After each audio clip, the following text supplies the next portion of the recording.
This ounce of silver back in 2006 would buy over 4 gallons of gasoline. Today it'll buy almost 11 gallons of gasoline. That's preservation of value, and that's what the market has always said should be money. Money comes into effect in a natural way, not by fiat, by governments declaring it is money. The role of fiat currency is how they managed to even pull this off, I don't know, okay? But you have the creation of private central banks who somehow duped governments into exchanging tangible assets, whether they're physical or non-physical, right? Well, how can you have a non-physical tangible? Well, our future tax earnings, because it's written into law, right? So I'll say that's very bankable. And that's what we create our government bonds on. And that is a government's, say, stamp of stability. Now, a government will go to a central bank and say, I require capital. I need a loan. Central bank says, okay, no problem at all.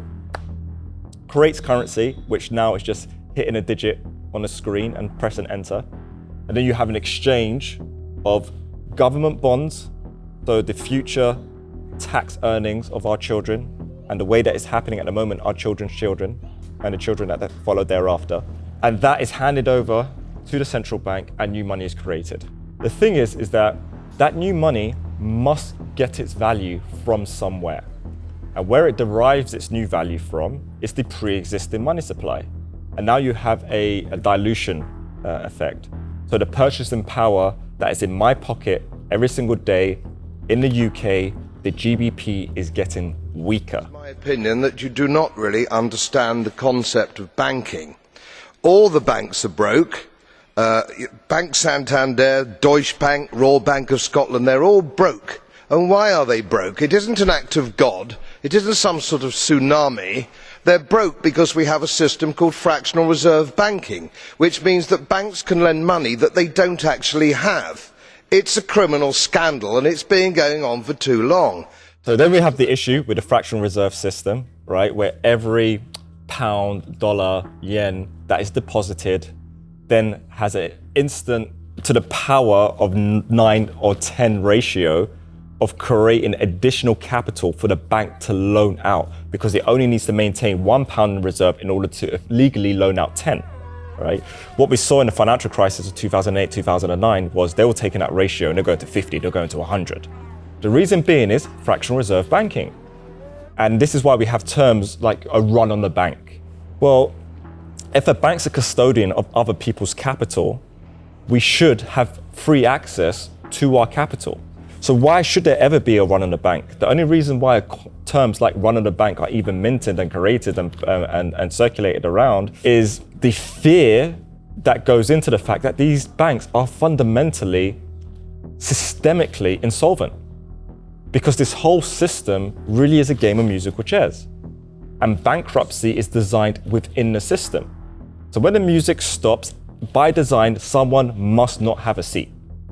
Inflation in Britain has hit its highest level in 3.5 years. Now, Argentina's inflation rate has hit its highest level in almost 3 decades. Venezuela, of course, a country where prices double every few weeks. Inflation in Britain slipped slightly in October. This is the beautiful simplicity of the system, but this also really reveals just how corrupt and distorted the system is. And then this is why we create really sophisticated terms like QE, quantitative easing, right? And we create all these different things that are just basically really complicated, smart sounding ways to saying, I'm absolutely robbing you blind of your time, of your skill, of your passion, really.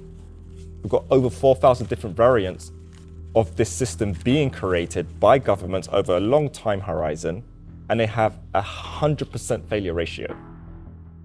So if you look at it, you think, okay, well, it's not money, and if the political instability becomes really unstable and the money gets taken out of circulation, then everything that I banked my future retirement to be is no longer possible, because the notes in which I was going to use to buy my yacht, to travel the world or to go to another country or whatever it is that you wanted to do with your life, the fact that you saved in promissory notes means that it can be taken away like that.